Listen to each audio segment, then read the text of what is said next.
A thoroughly modern administration, White House Chief of Staff position open, and the 6 front runners, all white guys. All right, Michael and Tim back with me. What else would they be? Well, you know what? I'm not judging it. I'm just pointing it out. There is not a corporation, there's not a public company right now that if they had an open position that senior, there is no scenario where the top 6 candidates would be all white men. But this isn't a public corporation. This is the president's chief of staff. Okay, I'm just throwing it out there for people to make note of. And remember, one of the reasons he said he liked Nick Ayers is he said he looked like I looked when I was young.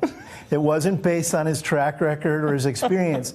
He thought like Ayers was a little Ken doll that looked like Donald. Well, guess what? Donald never looked like a Ken doll. What do you think about Nick Ayers turning the job down? I think Nick Ayers looked at this and, to be honest, just to put it on the street, didn't want to be part of the crazy. He can't control this. Yeah. Why would you walk out of a space where you're working with Mike Pence in the vice president's office, your chief of staff there, where you can actually engage the principal and tell him what to do or what not to do, etc., and they listen, to go into a space where that's not the case. Look, these 6 individuals, it doesn't matter who you put up here, folks. Stop it.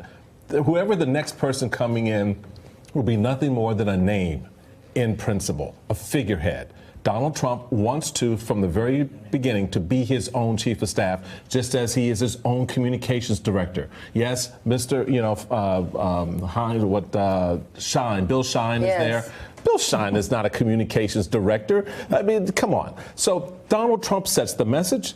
Donald Trump will set the course of that West Wing and the White House, and that's how he wants it. Anyone who comes in this position is just there because Donald Trump wants them to manage this sort of the stuff Donald Trump doesn't want to deal with, but don't tell me what to do and don't tell me how to do it. Is this about Nick Ayers and having a potential future, himself running for office, or having this sort of stellar reputation in the circles that he travels in, and he looks at all the people who have left this administration, who have had a tough time finding their next gig, who have had a terrible departure with the president, and then found themselves getting insulted by him on Twitter?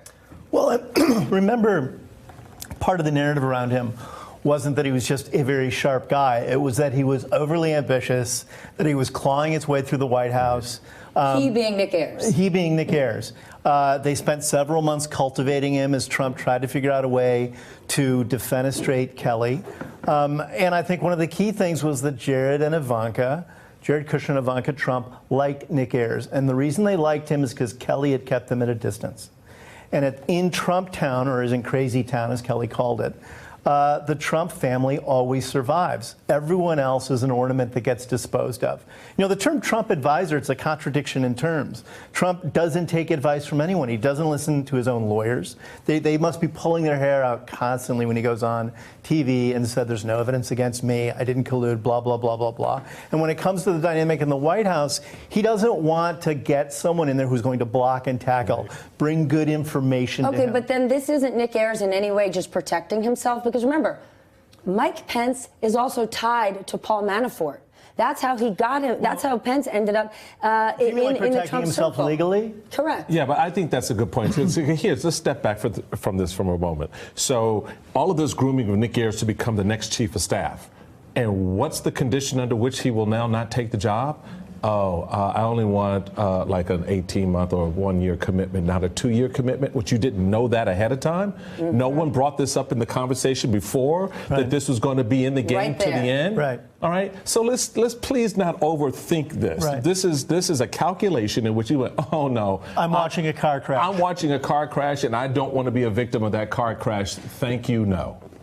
Thank you, no. Hey there, I'm Chris Hayes from MSNBC. Thanks for watching MSNBC on YouTube. If you want to keep up to date with the videos we're putting out, you can click subscribe just below me, or click over on this list to see lots of other great videos.